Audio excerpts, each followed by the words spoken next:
Hello friend, welcome to my YouTube channel Arjun Kesariya. हाँ, तो मेरे डियर फ्रेंड्स, आप लोग कैसे हैं? उम्मीद करता हूं कि आप लोग सब कोई अच्छे होंगे।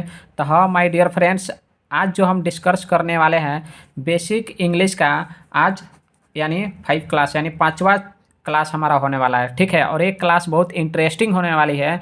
और इसके साथ साथ हम लोग लॉट्स ऑफ सेंटेंस यूज करेंगे एज पर स्पोकन टिप्स का। ठीक है, तो आप इस वीडियो पर शुरू से लेकर अंतिम तक विदाउट स्किप का आप कंटिन्यू बने रहे थे। देखिए, एक से एक ट्रिक के माध्यम से हम लोग इंग्लिश कैसे बोलेंगे, कैसे बनाएंगे, और उसका प्रोसेस क्या रहता है, रूल क्या रहता है, A to Z आपको टोटली डाउट क्लियर हो जाएगा और बहुत इंटरेस्टिंग होने वाली है। सिर्फ आप इस वीडियो के स्किप मत कीजिए। तो देखिए, हम स्टार्ट करते हैं। यदि किसी हिंदी फॉर्म में यदि किसी हिंदी फॉर्म में धातु प्लस ने प्लस को, यानी धातु तो आप लोग ऑलरेडी जानते ही हैं। जो नहीं जानते हैं तो मेरा प्रीवियस जो बेसिक क्लास है 1, 2, 3, 4 उसको जाकर आप ज़रूर देखें। ठीक है, बहुत मज़ा आएगा वो देखने के बाद ये बनाने में। तो धातु का मतलब होता है बेस, यानी बेस वर्ब। ठीक है, अगर उसमें धातु प्लस ने को या फिर धातु प्लस ने प्लस वाला वाली दिया होगा, ठीक है, तो उसको हम कैसे बनाएंगे? जैसे फॉर एग्जांपल के साथ जाने को, जाने वाले, तो यहाँ देखिए तो ये वर्ब है, तो इसमें ने है कि नहीं है? तो रूलवा हमारा यही ना बोल रहा है यहाँ जी। देखिए यहाँ रूल हमारे यहाँ क्या बोल रहा है, धातु प्लस ने, तो यहाँ धातु प्लस ने है, फिर उसके बाद को, तो को है। या फिर देखिए धातु प्लस ने प्लस वाला वाली, तो देखिए तो यहाँ धातु प्लस ने को या फिर ने वाला वाली यहाँ है कि नहीं है? है। तो इस तरह के सेंटेंस रहेगा तो उसका इंग्लिश क्या होगा? जैसे सीता जाने को है, सीता जाने वाली है, मोहन जाने को है, मोहन पढ़ने वाला है। तो इस तरह का सेंटेंस हम कैसे बनाएंगे, and how can speak to each other utilize this term of sentence. Okay, got it. तो चलते हैं, विदाउट टाइम वेस्ट किए हुए आगे बढ़ते हैं, इसका इंग्लिश फॉर्म देखेंगे। तो देखिए यहाँ इसका इंग्लिश फॉर्म होगा टू प्लस प्रिंसिपल वर्ब या मेन वर्ब कहिए। ठीक है, principal verb you know already, I have told you. Principal verb meaning प्रधान क्रिया जिसमें समय शक्ति लगता है। ठीक है, तो क्या होता है आपका वर्ब होता है, यानी मेन वर्ब। फॉर एग्जांपल यहाँ देख लीजिए, अगर नहीं देखोगे वो वीडियो तो पढ़ना टू रीड, खाना टू ईट, जाना टू गो। अब आप सोच रहे होंगे कि यहाँ टू क्यों लगाएं, तो भाई आई have told you already for chapter basic class की जिस क्रिया के अंत में ना लगा रहेगा, क्या लगा रहेगा? ना लगा रहेगा, तो उस वर्ड मीनिंग के पहले क्या हो जाएगा? टू लग जाएगा। जैसे पढ़ना हो गया, तो यहाँ देखिए तो इसमें ना लगा है, तो इसका इंग्लिश क्या हो जाएगा जी? To read. अगर इसी को ना हटा देंगे तो ओनली और क्या बच गया आपका? बेस। ठीक है, तो इसका इंग्लिश क्या होगा जी? रीड। लेकिन ये आपका क्या हो गया? बेस वर्ब हो गया। ठीक है, यानी क्रिया के मूल रूप को क्या कहते हैं? Base verb. आज जिसमें ना लगा रहेगा आपका क्या हो गया? ए नेचुरल वर्ब हो गया। ठीक है, तो इसका क्या होगा? To read. और एक और था डिस्टॉर्टेड वर्ब। डिस्टॉर्टेड वर्ब जिस दिन हम स्टार्ट करेंगे तो समझ लीजिए कि उस दिन से टेंस हमारा स्टार्ट हो जाएगा। ठीक है, अभी फिलहाल ये सब क्या है? बेसिक चीज़ है। तो देखते हैं कि ये टर्म, अगर ये सब ऐसा जो ये रूल समझाए हैं, इस तरह का सेंटेंस कैसे स्पोकन टिप्स में किया जाता है और कैसे राइट इंग्लिश किया जाता है। तो यहाँ देखिए, राम आने वाला है या फिर राम आने को है। तो हमने आपको ट्रिक बताया था बेसिक चैप्टर नंबर 1 में कि आप काउंट कीजिए, क्योंकि इसमें है यानी हेल्पिंग वर्ब है। तो राम को 1 नंबर, ये दोनों का मीनिंग एक ही है। देख लीजिएगा पहले, राम आने वाला है या राम आने को है, मतलब मीनिंग एक ही अर्थ आ रहा है। तो देखिए, तो राम को 1 नंबर पर, फिर लास्ट वाला 2 नंबर पे, और ये को क्या होगा आपका? 2 हो जाएगा, यानी ये इसको 3 नंबर। हाँ, तो देखिए क्या होगा, राम हो गया, उसके बाद 2 नंबर पर क्या है? राम सिंगुलर है तो इज लगेगा, और फिर आने को तो क्या होगा? आने को, तो यहाँ देखिए तो आने को व जाने को, इसका इंग्लिश फॉर्म यहाँ बताए हैं धातु प्लस ने प्लस को या फिर धातु प्लस ने प्लस वाला वाली है, तो इसका इंग्लिश फॉर्म क्या होगा? तो इसका इंग्लिश फॉर्म यहाँ है, कौन सा? ए वाला। तो टू होगा वर्ब के पहले, तो इसीलिए ना ये चीज़ हम लिखे हैं जी। देखिए ना यहाँ राम इज, तब आने वाला या आने को, तो क्या होगा?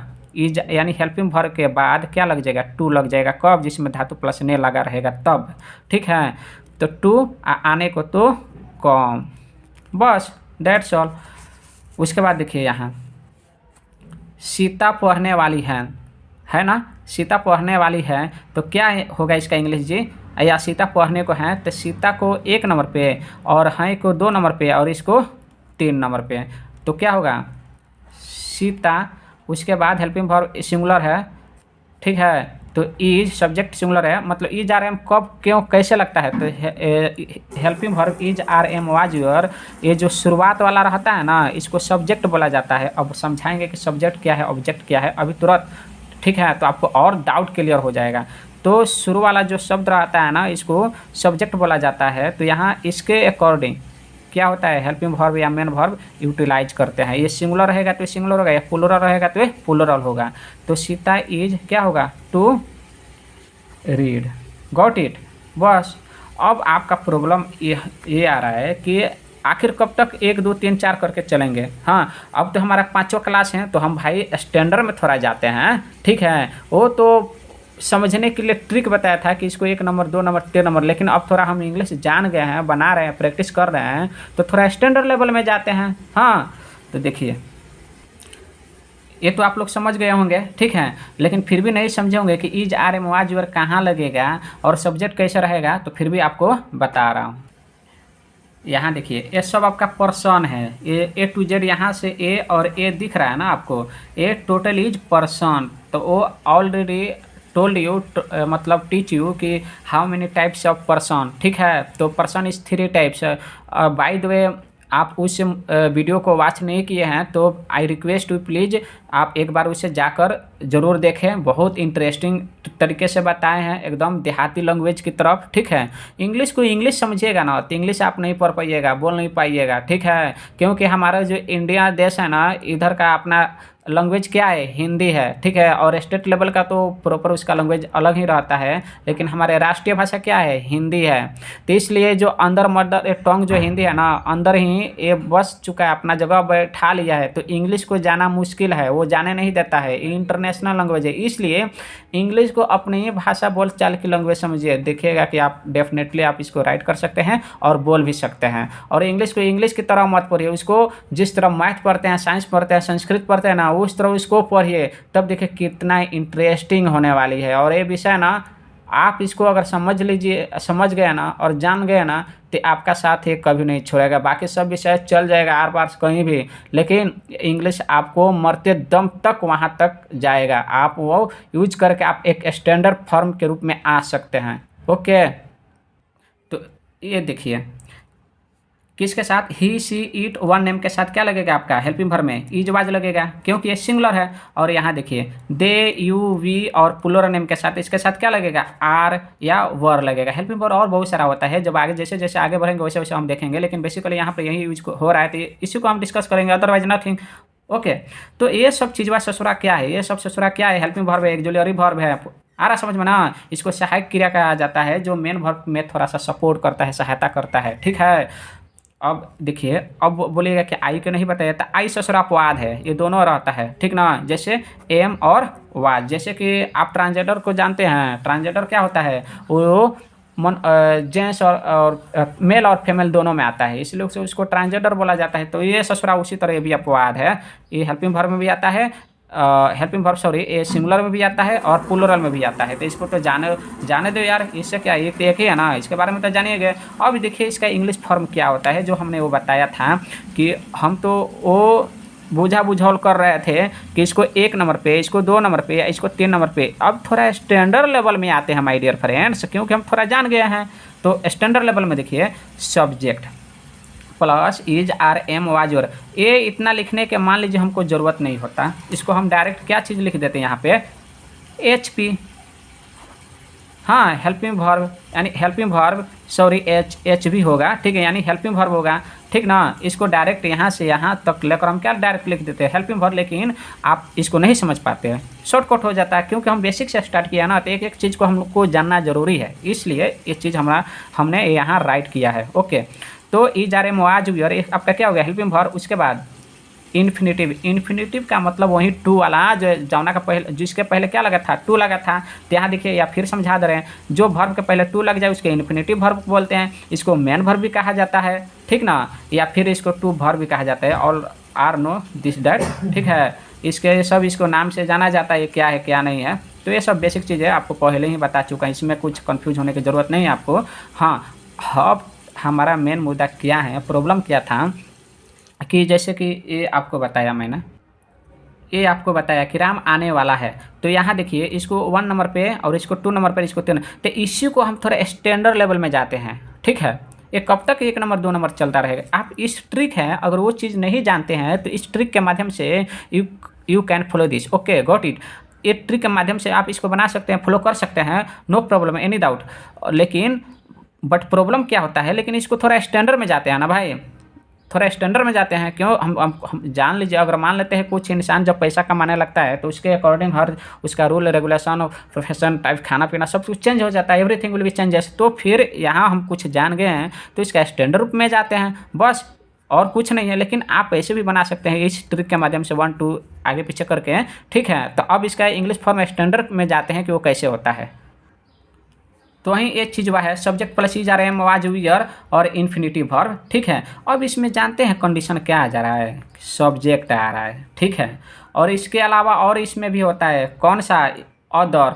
अदर का मतलब ऑब्जेक्ट, यहाँ प्लस ऑब्जेक्ट इंक्लूड कर सकते हैं, ऑब्जेक्ट भी होता है, ठीक ना। ऑब्जेक्ट के अलावा और भी अदर्स कुछ आता है, लेकिन यहाँ ऑब्जेक्ट। अब जानते हैं भाई कि सब्जेक्ट ऑब्जेक्ट होता क्या है। एक्चुअली हम तो वर्ब के बारे में जान चुके हैं कि जिसमें समय शक्ति लगता है, यानी टाइम प्लस पावर, जिसमें लगे वो क्या है आपका वर्ब है। जैसे पढ़ना लिखना दौड़ना पढ़ना टलना टहलना, हाँ ये सब क्या है, रीड राइट सिंग लाफ, ये सब क्या है आपका वर्ब है, मेन वर्ब है। इसी में तो समय शक्ति लग रहा है ना भाई।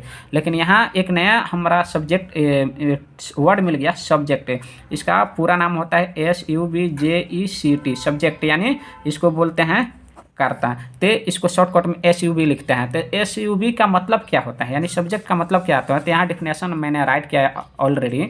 ये बोल रहा है नोट यानी सब्जेक्ट, सेंटेंस यानी वाक्य। सेंटेंस का मीनिंग क्या होता है, वाक्य में जिस शब्द के द्वारा काम करने का बोध हो, जिस शब्द के द्वारा काम करने का बोध हो उसे कर्ता कहते हैं। ये नहीं समझ में आ रहा है ना, तो आपको समझा रहा हूँ।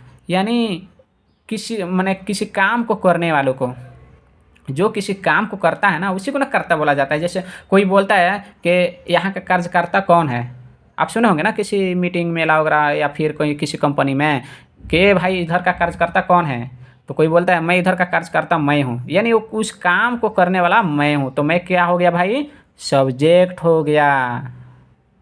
समझ गया ना, कितना ईजी है। तो ठीक उसी तरह यानी किसी सेंटेंस में जिस शब्द यानी कर्ता की बोध होता है ना, तो क्या होता है आपका सेंटेंस कहलाता है। अब जानेंगे भाई ऑब्जेक्ट। तो ऑब्जेक्ट क्या होता है, ऑब्जेक्ट का मतलब होता है कर्म, ठीक ना। यानी जिस सेंटेंस में क्रिया का फल यानी वर्ब का फल यानी रिजल्ट, हाँ, in between any sentence effect on क्या चीज़ पर, वर्ब पर हो, तो इसको क्या बोलेंगे, ऑब्जेक्ट। यानी कहने का मतलब क्रिया का फल जिस पर पड़ता है, तो क्रिया का फल जिस पर पड़ता है उसको हम क्या बोलेंगे, ऑब्जेक्ट कहेंगे। अब तो आप लोग जान गए होंगे, लेकिन ये सब्जेक्ट ऑब्जेक्ट इसमें अब जानेंगे कि इसमें इस सेंटेंसवा में कि कौन सब्जेक्ट है और कौन ऑब्जेक्ट है, तब ना समझ में आएगा जी। तो आप बने रहिए ना, कैसे नहीं समझ में आएगा, देखिए कैसे नहीं आ रहा है। तो देखिए हम पहले क्या राइट करते थे कि सीता घर जाने वाली थी, सीता घर जाने वाली थी तो सीता को 1 नंबर पे और लास्ट वाला को 2 नंबर पे, आज जाने वाली इसको जाने वाला जाने को इसमें 3 नंबर पे, और इसके बाद ये जो बच जा रहा है इसको 4 नंबर पे। तो उल्टा काउंट किए कि नहीं, इधर शुरुआत में 1 नंबर लास्ट में 2 नंबर और उसके बाद से रिवर्स कर दिए। लेकिन ये कब तक चलेगा, अब थोड़ा ये भी ट्रिक सही है, लेकिन हम थोड़ा स्टैंडर्ड की ओर जाते हैं, स्टैंडर्ड अपना फॉर्म की ओर जाते हैं, ठीक ना। तो देखिए ये जो शुरुआत में आपका क्या बोल रहा है, ये रूल आपका क्या बोल रहा है, सब्जेक्ट। यहाँ सब्जेक्ट है ना ससुरा, देखो यहाँ SUB, तो इसमें सब्जेक्ट कौन है भाई, शुरू वाला सब्जेक्ट। तो ये क्या हो गया आपका सब्जेक्ट हो गया। अब उसके बाद बोल रहा है क्या, हेल्पिंग वर्ब। इसमें से कोई भी होते यानी लास्ट में क्या है, थी है, तो एक वचन है तो थी क्या होगा, वाज होगा, तो आपका क्या हो गया हेल्पिंग वर्ब। उसके बाद इन्फिनिटिव यानी धातु प्लस ने, धातु प्लस को ए वाला रहेगा तो इन्फिनिटिव बता। देखिए तो यहाँ ये धातु है जाने वाला, इसमें ने है तो क्या हो गया धातु प्लस ने वाला। और फिर उसके बाद क्या बोल रहा है ऑब्जेक्ट, यहाँ तो ऑब्जेक्ट इसमें क्या हो गया, ये घर हो गया। तो इंग्लिश फॉर्म हमारा क्या है देख लीजिए ऊपर, इसके अकॉर्डिंग बनाएंगे सब्जेक्ट। तो सब्जेक्ट क्या है पहले सीता, उसके बाद हेल्पिंग वर्ब, तो हेल्पिंग वर्ब इसमें कौन सा है, थी, तो एक वचन सीता है तो क्या लगेगा, वाज लगेगा।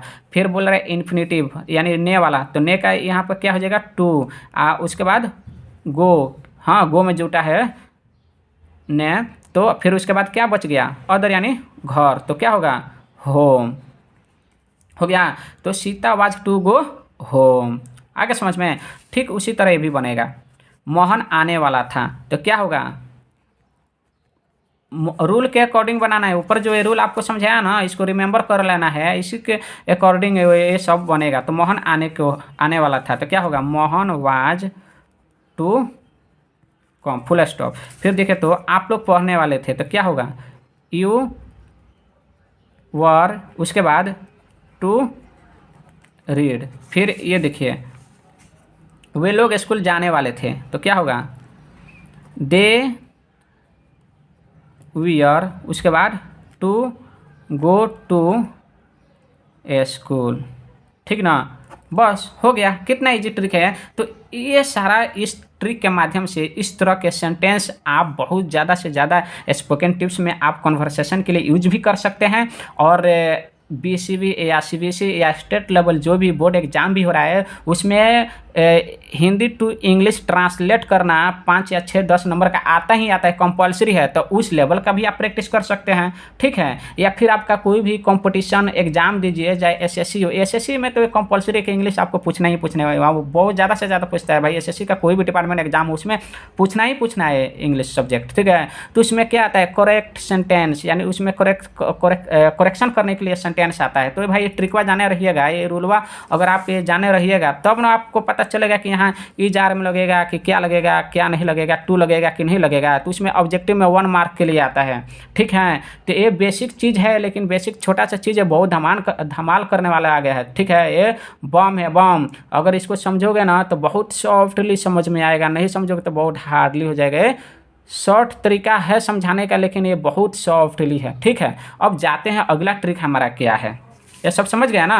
इस तरह से कोई भी सेंटेंस आपको दिया जाएगा तो बना सकते हैं। जैसे कि श्याम खाने को है, मैं खाने वाला हूँ, तुम हंसने को है, तो क्या होगा, श्याम खाने को है तो श्याम इज टू ईट, मैं खाने वाला हूँ तो क्या होगा, आई एम टू ईट। तुम हंसने को है तो क्या होगा, यू आर टू लाफ, तुम रोने वाले हो तो क्या होगा, यू आर टू ईट। तो इस तरह से मोर देन सेंटेंस आप स्पीकिंग के लिए यूज कर सकते हैं। मैं शादी करने वाला हूँ तो क्या होगा जी, आई एम टू मैरिज। मैं गाड़ी खरीदने वाला हूँ तो क्या होगा, आई एम टू बायर गाड़ी, ठीक है। तो इस तरह से बहुत ज़्यादा से ज़्यादा सेंटेंस आपने नोटबुक में राइट कीजिए, और उसको ज़्यादा से ज़्यादा प्रैक्टिस कीजिए बोलने का। लिखने पढ़ने और ये करने का तो कोई भी पढ़ लिख लेता है भाई, लेकिन ससुरा बोल नहीं कोई पाता है। जानते हैं रीज़न क्या होता है, क्योंकि हम लोग प्रैक्टिस ही नहीं करते हैं ना।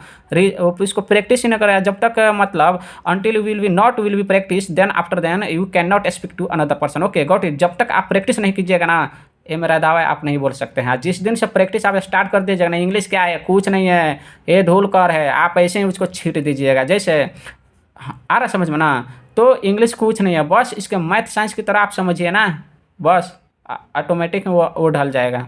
अब आगे देखते हैं अगला हमारा ट्रिक क्या है। हाँ तो दोस्तों देखिए अगला ट्रिक क्या है। ये बोल रहा है कि धातु प्लस ने प्लस धातु प्लस ने को, यानी जानते हैं ससुरा एक 2 बार हमने क्यों राइट किए हैं, इसका कहने का मतलब क्या है, या फिर समझा देते हैं। धातु प्लस ने या वाला वाली हो, या फिर धातु प्लस ने आ प्लस ही आ प्लस वाला वाली है, आ धातु प्लस ने आ प्लस को, ये सबका मतलब एक ही होता है। सबका मतलब क्या होता है, एक ही होता है, ठीक है। अब कह रहे होंगे कि सबका मतलब एक ही होते हैं, तो आप हमारा दिमाग को दही क्यों बना रहे हैं, हाँ एक ही लिख देते तो हम नहीं समझ पाते। लेकिन नहीं, कभी कभी ऐसा मोमेंट आता है ना, ये सबको फॉलो करना होता है। जैसे मान लो कि सीता जाने जाने को है, आ रहा समझ में ना, वो सीता जाने जाने को है। या फिर कोई बोलता है अरे सीता जाने ही वाली है, हाँ। कोई ऐसा बोलता है सीता जानो को ही है, यानी कहने का मतलब आपको समझ में आ रहा है, कोई काम जल्दीबाजी का बोध हो रहा है, यानी गाड़ी खुलने ही वाली है, गाड़ी खुलने को है, ऐसा लग रहा है कि अब स्टार्ट हो जाएगी, अब चल देगी। यानी कोई क्रिया की बोध, समझो पहले भाई, यानी कोई क्रिया की बोध, जल्दीबाजी की बोध हो, तो वहाँ ये सब सेंटेंस यूज किया जाता है for right and speaking. Okay got it, नहीं समझे, एग्जाम्पल के माध्यम से समझेंगे। तो इसका इंग्लिश फॉर्म क्या होगा, इसमें सिर्फ आपका ये कहने का मतलब है ना, ये भरबुआ जो है ना धातु, ये 2 बार इसको बोला जाएगा। जैसे सीता जाने जाने को तो 2 बार हुआ कि नहीं हुआ, तो 2 बार इंग्लिश लिखेंगे नहीं, एक बार लिखेंगे। लेकिन उसका रूल कुछ ट्रिक अलग हो जाएगा। या फिर ये चीज़ ऐसा नहीं रहेगा, तो देखिए धातु वर्ब एक ही बार बोला जाएगा और उसमें ही लगा रहेगा। क्या लगा रहेगा? ही लगा रहेगा। जैसे मोहन जाने ही वाला है, तो इसमें क्या था? मोहन जाने जाने को है, और इसमें क्या है? मोहन जाने ही वाला है, तो इसमें ही आ गया। तो आप ऐसे राइट कीजिए या फिर ऐसे समझिए, बातवा एक ही हुआ। समझ रहे हैं ना?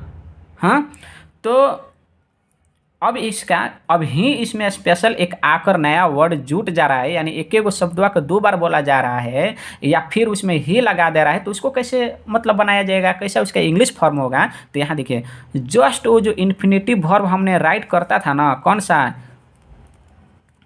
इन्फिनेटिव वर्ब, यानी इसको पीवी वर्ब बोलिए, तो इसके पहले क्या करते थे इन्फिनेटिव वर्ब को? तो इसके पहले ठीक अबाउट लग जाएगा। अब आप सोचिएगा कि ABOUT, अबाउट मतलब के बारे होता है, तो के बारे में ये आपका दूसरा हो गया भाई, और यहाँ ये टर्म जो आप राइट कर रहे हैं ना, देख रहे हैं, इसका टर्म अलग हो गया। ठीक है, तो आप कंफ्यूज मत होइए। यहाँ का मतलब यहाँ, और ये वहाँ का मतलब वो दूसरा चीज़ है। वो कंजक्शन प्रिपोजिशन वो जब पढ़ेंगे ना, अभी दिल्ली है तो वो अभी देखेंगे। अभी हम यहाँ बेसिक में शुरुआत में है। ठीक है, तो यहाँ देखिए, कहने का मतलब जिस सेंटेंस में धातु प्लस ने, यानी धातु 2 बार रहेगा तो उसमें अबाउट लगेगा, या फिर धातु 1 बार रहेगा यानी वर्ब 1 बार बोला जाए और उसमें ही लगा रहेगा, तो उस क्या होगा? उसमें अबाउट लगेगा। नहीं समझे?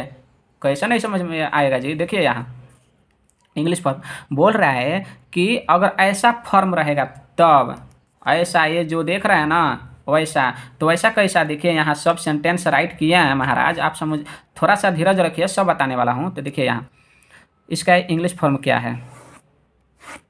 Subject plus is are am was were, मतलब हेल्पिंग वर्ब है ससुरा सब। उसके बाद इसके बाद अबाउट लगे। पहले डायरेक्ट हम क्या करते थे? टू प्रिंसिपल वर्ब ये लिखते थे ना, लेकिन अब क्या हो जाएगा? टू के पहले अबाउट लग जाएगा। आप पूछिए कि अबाउट क्यों लगा? अरे भाई यही तो अबाउट है, ये ससुरा यहाँ ही है ना भाई, और ये 2 बार है ना धातु प्लस ने, धातु प्लस ने, तो इसीलिए तो हम यहाँ क्या कर दे रहे हैं? इसीलिए हम यहाँ अबाउट लगा दे रहे हैं। अब समझे? आ गया ना? मज़ा आ रहा है ना? हाँ, तो देखिए, तो इसीलिए तो टू के पहले हम क्या कर दिए? अबाउट लगा दिए। अब देखिए कितना मज़ेदार ट्रिक के साथ हम ये ट्रांसलेट करने वाला, कितना मज़ा लाजवाब है और कितना मज़ा आने वाली है। ये क्या बोल रहा है? सीता घर जाने जाने को है। देखिए तो यहाँ धातु प्लस ने, धातु प्लस ने, तो इसमें 2 बार ने वाला आया है, तो यहाँ पर भी तो वही है ना भाई, 2 बार यहाँ ने है, और उसके बाद प्लस को था या वाला वाली को, चाहे वाला वाली है कि नहीं है। तो चारों जो टिप्स जो लिखवाए हैं ना, चारों के ऊपर एक सेंटेंस हमने क्या किया है? राइट किया है समझने के लिए। तो यहाँ देखिए, सीता घर जाने जाने को है, तो क्या हुआ? को है, फिर सीता घर जाने जाने वाली है, या सीता घर जाने को ही है, यहाँ देखिए ही हो गया। सीता घर जाने ही वाली है, यहाँ पर भी हो गया। कहने का तो मतलब एक ही हुआ, जल्दबाजी का तो बोध हो ही रहा है भाई। जैसे आप इस तरह बोलो चाहे इस तरह बोलो, बात तो एक ही हुआ ना। समझ रहे हैं ना? तो चारों का मतलब क्या होता है आपका? एक ही होता है। तो हाँ भाई, इसको कैसे बनाएंगे? तो देखिए, इसको सब्जेक्ट, वो देखिए हमारे इसमें सब्जेक्ट क्या है? सीता, शुरू वाला सब्जेक्ट होता है। And I have told you already कि what you mean by subject object, पूछने वाली बात है, सब बताए हैं क्या? तो सब्जेक्ट इसमें क्या हो गया? सीता जी वही सब्जेक्ट। ठीक है, उसके बाद इज आर एम, तो सीता क्या है? एक वचन है ना, तो एक क्या होगा? इज होगा कि आर होगा कि क्या होगा? जल्दी जल्दी बताइए। आर होगा है? इतना बताने के बावजूद भी आप लोग गड़बड़ करते हैं जी। इज होगा, इज। ठीक है, इसमें तिरवा मत इंक्लूड कर लीजिए, तिरवा इधर समझाने के लिए दिए हैं, जगह नहीं था इसलिए इधर लिख दिए। तो क्या होगा? सीता इज, उसके बाद फिर क्या बोल रहा है? अबाउट। अबाउट क्यों लगेगा? क्योंकि ये 2 बार है और ये इसमें ही लगा, इसलिए यहाँ अबाउट लगेगा। ओके, उसके बाद टू, हाँ, उसके बाद प्रिंसिपल वर्ब, यानी वर्ब कौन है? जिसमें समय शक्ति लगता है। तो जामने में समय शक्ति लगता है कि नहीं लगता है? तो गो।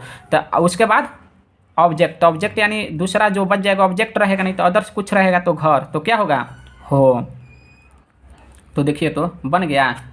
कुछ झंझट है, लेकिन कब? ये रूल के अकॉर्डिंग बने। जैसे मैथ पढ़ते हैं ना, तो स्टेप बाय स्टेप करके ऐसे घटाओ जोड़ गुना भागा ऐसे करके माइनस प्लस करके लास्ट में इंक्लूड आंसर आ जाता है ना, तो उसी तरह ठीक है, पहले सब्जेक्ट रहेगा और सब्जेक्ट के बाद में यानी पहले शुरुआत वाला तब अंतिम वाला, तब उसके बाद वो अंतिम वाला से एक एक करके 1 2 3 करके काउंट करके बन जाएगा बस। जैसे उधर बताया है बुड़बक वाला लेखा, लेकिन ये होशियार वाला लेखा है, ठीक है, समझदारी वाला ये सब चीज़ है, समझदारी वाला ट्रिक। तो यहाँ देखिए सीता, उसके बाद हेल्पिंग वर्ब, तो हेल्पिंग वर्ब में ईज हो गया, उसके बाद अबाउट, तो अबाउट हो गया, उसके बाद टू, तो टू हो गया, उसके बाद वर्ब, तो वर्ब हो गया, उसके बाद ऑब्जेक्ट, तो ऑब्जेक्ट हो गया है।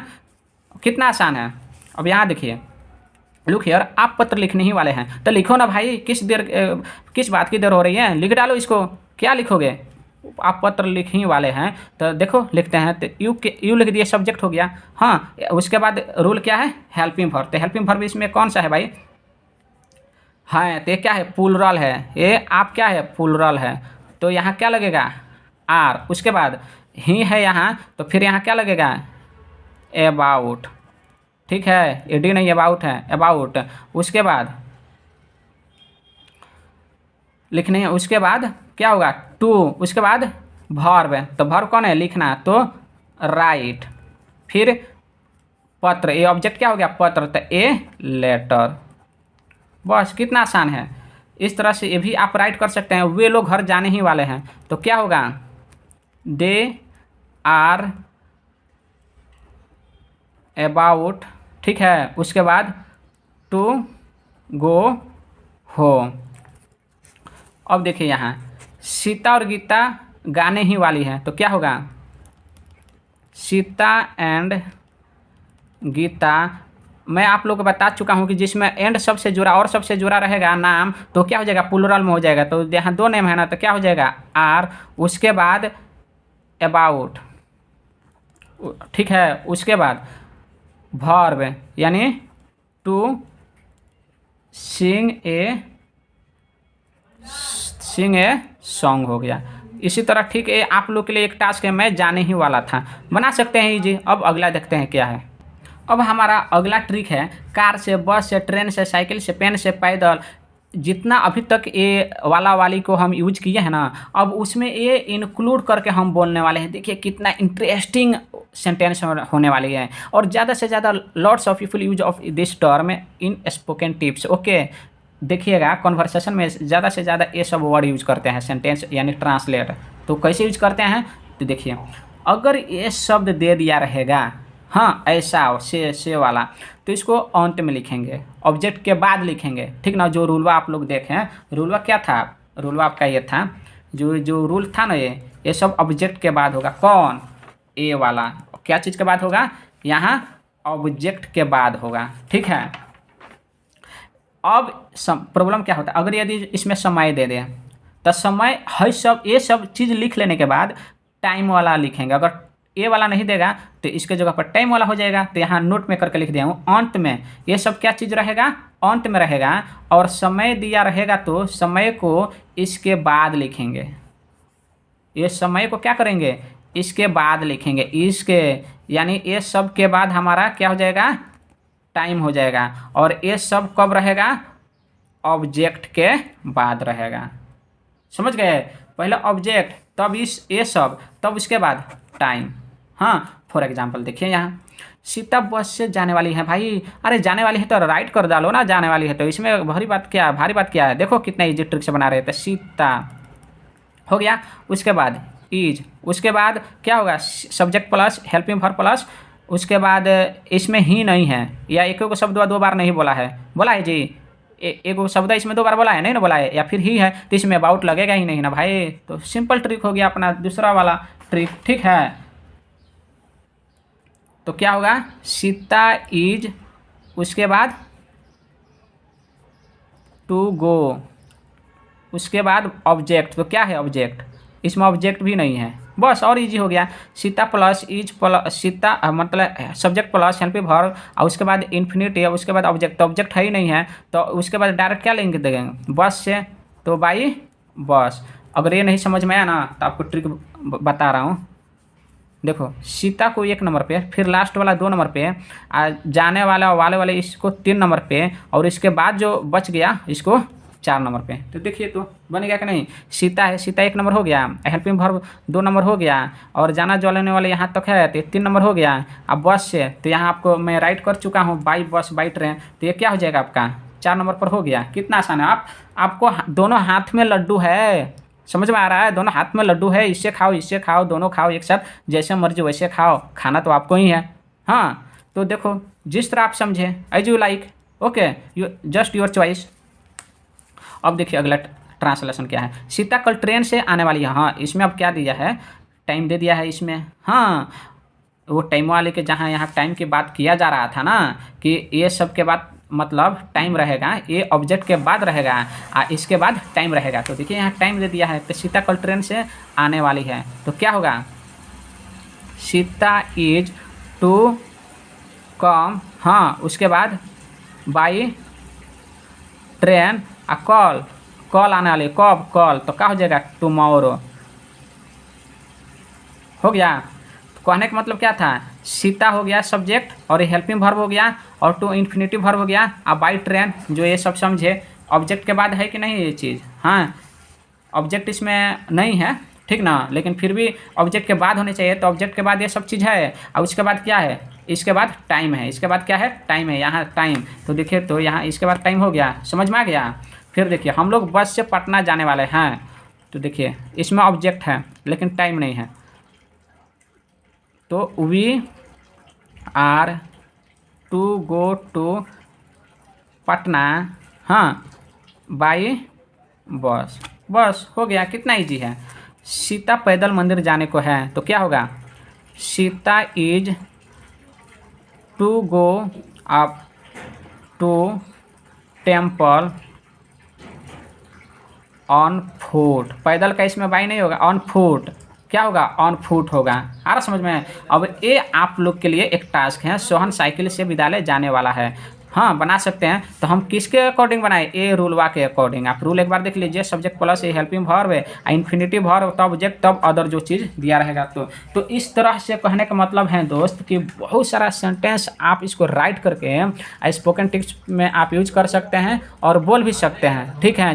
जैसे सीता साइकिल से जाने वाली है, तो क्या होगा, Sita is to go by cycle. तो सीता साइकिल से जाने वाली है, तो कहाँ जाने वाली है, सीता साइकिल से विद्यालय जाने वाली है, तो क्या होगा, Sita is go to school by cycle. हाँ तो इस तरह से सीता कब जाने वाले थे, सीता स्कूल कब मतलब जाने वाली है, क्यों जाने वाली है, और क्या जाने वाली है, ये interrogative negative double H word sentence हो गया। आपको नेक्स्ट क्लास में इंटरेस्टिंग इसको सब इंक्लूड करके, इसको इन्वॉल्व करके आपको इंटरेस्टिंग बनाने वाले हैं क्लास, ठीक है। तो ये आज का क्लास आपको कैसा लगा है कमेंट में ज़रूर बताइए। हाँ डियर, आपको तो ड्यूटी बनता है यार, आप इसको शेयर कीजिए और सब्सक्राइब भी कीजिए, ठीक है। ये करना मत भूलिए। ओके थैंक यू दोस्त।